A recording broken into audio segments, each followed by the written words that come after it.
प्यारे बच्चों, मैं अखिलेश्वर वर्मा, गणित विज्ञान शिक्षक, जनता इंटरमीडिएट कॉलेज पकड़ी नोनिया में जो ऑनलाइन शिक्षण प्रणाली व्यवस्था लागू की गई है उसके नियमों का पालन करते हुए मैं आप सभी विद्यार्थियों को क्लास 10th की साइंस और मैथ आज से पढ़ाना शुरू कर रहा हूँ।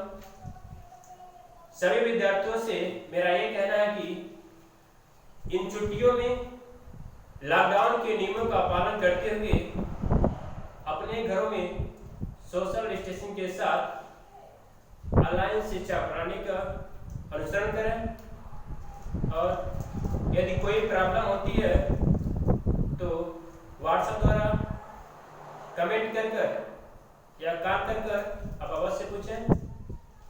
चलिए मैं आज आपको क्लास 10th की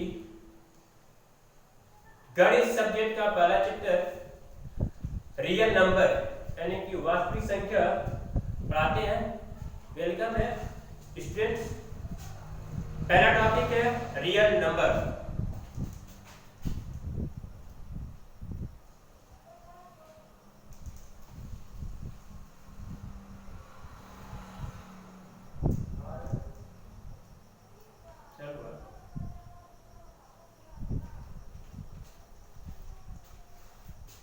पहला चैप्टर एनसीईआरटी का रियल नंबर है यानी कि वास्तविक संख्या। प्यारे बच्चों, बता देना चाहता हूं आपको कि संख्याएं तो दो प्रकार की होती है। एक होता है रियल नंबर और दूसरा होता है इमेजिनरी नंबर।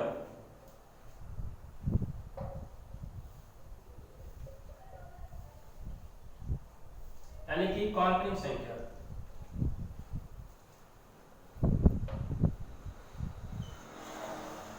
पिछली कक्षाओं में आप क्लास 9 में पढ़ चुके हैं कि रियल नंबर यानी कि वास्तविक संख्या किसे कहते हैं। एक बार फिर आपको समझाते हुए, जो संख्याएं परिमेय हो और अपरिमेय दोनों होती हैं उसे कहते हैं रियल नंबर। अर्थात वे सभी संख्याएं जिसमें परिमेय संख्या और अपरिमेय संख्या दोनों संपूर्ण रूप से सम्मिलित होती हैं उसे कहते हैं रियल नंबर। वास्तविक संख्या संख्याओं का एक सार है जो निम्न प्रकार की होती है।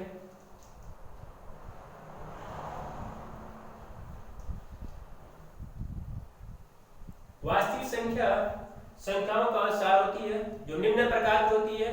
पहला होता है प्राकृतिक संख्या, दूसरा होता है पूर्ण संख्या, तीसरा परिमेय संख्या और चौथा अपरिमेय संख्या। प्राकृतिक संख्या को कैपिटल लेटर में कैपिटल एन, पूर्ण संख्या को कैपिटल लेटर में डब्ल्यू से और परिमेय संख्या को कैपिटल लेटर में क्यू से और इसको क्यू डैश से प्रदर्शित करते हैं। सभी संख्याओं को एक बार संक्षेप में आपको डिफाइन करते हैं। प्राकृतिक संख्या किसे कहते हैं? जिन संख्याओं द्वारा वस्तुओं की गणना की जाती है उसे कहते हैं प्राकृतिक संख्या। एग्जांपल के तौर पर 1 2 3 डॉट डॉट सो ऑन। पूर्ण संख्या किसे कहते हैं? वे सभी संख्या जिसमें गणना के साथ साथ शून्य को भी सम्मिलित कर दिया जाता है। अर्थात प्राकृतिक संख्या में शून्य को सम्मिलित कर दिया जाए उसे कहते हैं पूर्ण संख्या। एग्जांपल के तौर पर 0 1 2 3 सो ऑन। अब आते हैं परिमेय संख्या। परिमेय संख्या क्या होती है? यानी वे सभी संख्या जिसे p/q के रूप में व्यक्त किया जाता है उसे कहते हैं परिमेय संख्या। परंतु q not equal to 0, q कभी 0 नहीं होना चाहिए, जबकि p और q हमेशा पूर्णांक होना चाहिए। क्या होना चाहिए? हमेशा पूर्णांक। एग्जांपल के तौर पर 1/2 3/7 -1/2 ये सभी की सभी संख्या क्या है? परिमेय संख्या है। अब आते हैं अपरिमेय संख्या पर, यानी वे सभी संख्याएं जो परिमेय नहीं होती हैं उसे कहते हैं अपरिमेय संख्या, अर्थात इन्हें p/q के रूप में व्यक्त नहीं किया जा सकता। उदाहरण के तौर पर √3, √2, √11 etc. ये सभी संख्या क्या अपरिमेय संख्या है। इस चैप्टर में सबसे महत्वपूर्ण क्या है? Euclid division lemma. यह एक प्रमेय है जिसकी सहायता से आपको दो संख्याएं दी रहेंगी, उन संख्याओं की सहायता से आपको निकालना HCF।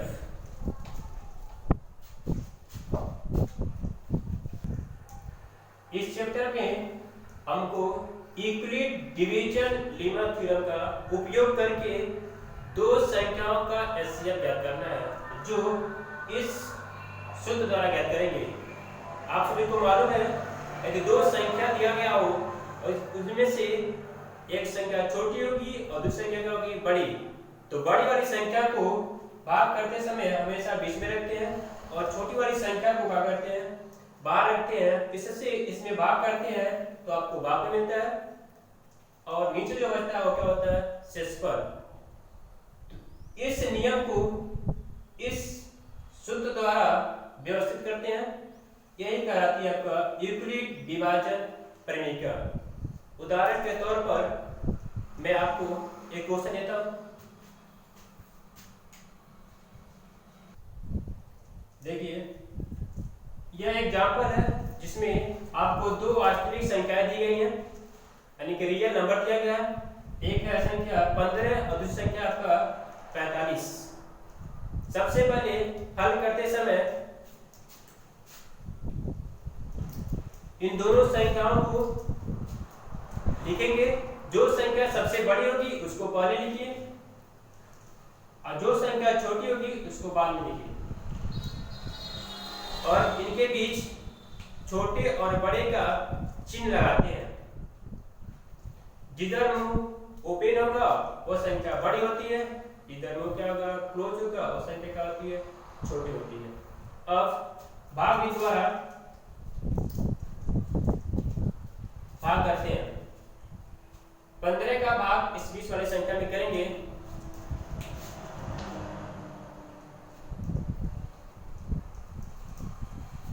तो भागफल कितना गया, ये आपका हो गया भाजक, ये आपका हो गया भाज, ये आपका हो गया भागफल और ये हो गया शेषफल। यूक्लिड डिवीजन लेमा के अनुसार इस सूत्र का उपयोग करके इन संख्याओं का मौसर करते हैं। तो सूत्र का उपयोग करके सूत्र कहता है कि पहले भाजक के लिखिए, उसके बाद से भाजक, उसके बाद से भागफल, उसके बाद से शेषफल। तो भाज्य क्या है? इन दोनों संख्या में जो संख्या सबसे बड़ी होती है वो आपकी भाज्य होती है। तो भाज्य में कौन आपका 45 और भाजक क्या है आपको दिख रहा है 15 गुणे भागफल कितना है, तो भागफल आपको 3 दिख रहा है तो 3 प्लस का साइन है तो प्लस। शेषफल कितना है 0।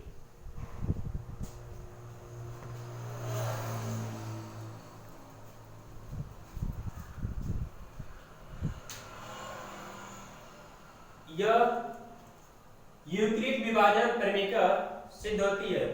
यह प्रक्रिया तब तक करते हैं जब तक शेषफल शून्य न प्राप्त हो जाए। देखिए यहाँ पे शेषफल शून्य प्राप्त हो गया, अर्थात यूक्लिड विभाजन प्रमेय क्या होती है सिद्ध होती है। अर्थात इस नियम के अनुसार यूक्लिड डिवीजन लेमा के अनुसार HCF क्या होगा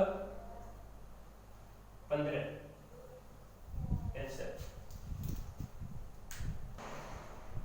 दूसरा एग्जांपल लेते हुए यूक्लिड विभाजन प्रमेय का प्रयोग करके 16, 36 का HCF निकालना आपको। इन दोनों संख्याओं में 36 सबसे बड़ी संख्या है और 16 सबसे छोटी संख्या है। आइए इसको सॉल्व करते हैं। सबसे पहले इन दोनों संख्या में जो संख्या बड़ी होगी उसको सबसे पहले, और जो संख्या छोटी होगी उसको बाद में लिखते हैं, और छोटे बड़े का साइन लगा दीजिए। लग गया। भाग के द्वारा जो संख्या बड़ी होगी उसको बीच में रखते हैं, और जो संख्या छोटी होगी उससे उसमें भाग करते हैं। अब 16 का इसमें भाग कीजिए, 2 बन जाएगा। ठीक है, ये आपका हो गया भाजक। जो बीच में रहता है उसे कहते हैं भाज, और जो इधर है उसे कहते हैं भागफल, और इसे कहते हैं शेषफल। अब लगाते हैं यूक्लिड विभाजन प्रमेय। यूक्लिड डिवीजन लेमा के अनुसार, यूक्लिड डिवीजन लेमा के अनुसार जो संख्या सबसे बड़ी होती है उसको पहले लिखा जाता है। तो 36 सबसे बड़ी है, उसके लिख लीजिए कि भाज्य बराबर होता है भाजक गुणे भागफल प्लस शेषफल। तो भाज्य क्या है? तो भाज्य इसमें देखिए 36 है, तो 36 भाजक कितना है? तो 16 है, जिससे भाग किया जा रहा है। गुणे क्या साइन है? तो गुणे लगा लीजिए। भागफल कितना है? भागफल 2 है, तो 2 प्लस साइन है तो प्लस। शेषफल कितना है?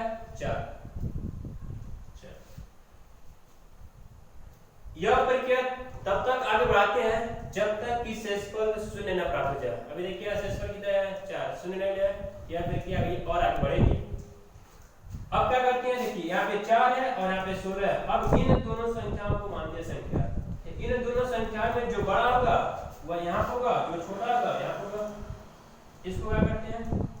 इन दोनों संख्या में जो बड़ा होगा उसको अंदर और जो छोटा उसको बाहर। अब इस शेष में भाग करते हैं। 4 का भाग करेंगे तो 4 चौका 16, शेषफल कितना हो गया? 0। अगर यहाँ पे 0 नहीं आता, ये प्रक्रिया अभी और आगे चलती है। अब इसमें यह आपका भाज्य हो गया, यह आपका हो गया भाजक, और यह आपका हो गया भागफल, और यह आपका हो गया शेषफल। अब क्या करते हैं? पुनः यूक्लिड प्रमेय लगाते हैं। पुनः यूक्लिड डिवीजन लेमा के अनुसार पहले भाज्य लिखते हैं। इसमें भाज्य कितना है? 16 है, तो पहले 16 लिखिए इक्वल टू, उसके उससे भाजक, तो भाजक कितना है आपका? 4 है, तो 4 लिखिए। उसमें गुणे का साइन है तो गुणे का साइन। भागफल कितना है? 4 है, तो 4 लिखिए प्लस शेषफल, तो शेषफल कितना है? 0। यहाँ पे यूक्लिड विभाजन प्रमेय का सिद्ध होती है। यूक्लिड विभाजन प्रमेय के अनुसार इन दोनों संख्याओं का आपको एचसीएफ निकालना था। एचसीएफ निकालने के लिए आपको इस नियम का प्रयोग करना था, और इस नियम का प्रयोग करते करते इस रिमाइंडर को यानी शेषफल को हमको 0 प्राप्त करना था। 0 प्राप्त हो गया, अर्थात इस 0 के ऊपर वाली संख्या इन दोनों संख्याओं का एचसीएफ होगा, जो किसके अनुसार होगा? यूक्लिड विभाजन प्रमेय के अनुसार। अर्थात यूक्लिड डिवीजन लेमा के अनुसार इन दोनों संख्याओं का एचसीएफ कितना होगा? इस 0 वाली संख्या के ऊपर जो भी संख्या होगी वही इसका एचसीएफ होगा, अर्थात इसका आंसर होगा। अर्थात यूक्लिड विभाजन प्रमेय का सिद्ध होती है। मुझे अभी 2 एग्जांपल यूक्लिड विभाजन प्रमेय पे समझाए हैं, सभी को समझ आया होगा, मुझे विश्वास भी है। और 4 क्वेश्चन आपको यूक्लिड विभाजन प्रमेय के अनुसार एचसीएफ निकालना है, तो आप उस नियम का पालन करते हुए ये 4 क्वेश्चन होमवर्क है, आप लगाइएगा। यदि कोई क्वेश्चन फंसता है तो कमेंट कीजिएगा। अब आपको बताना है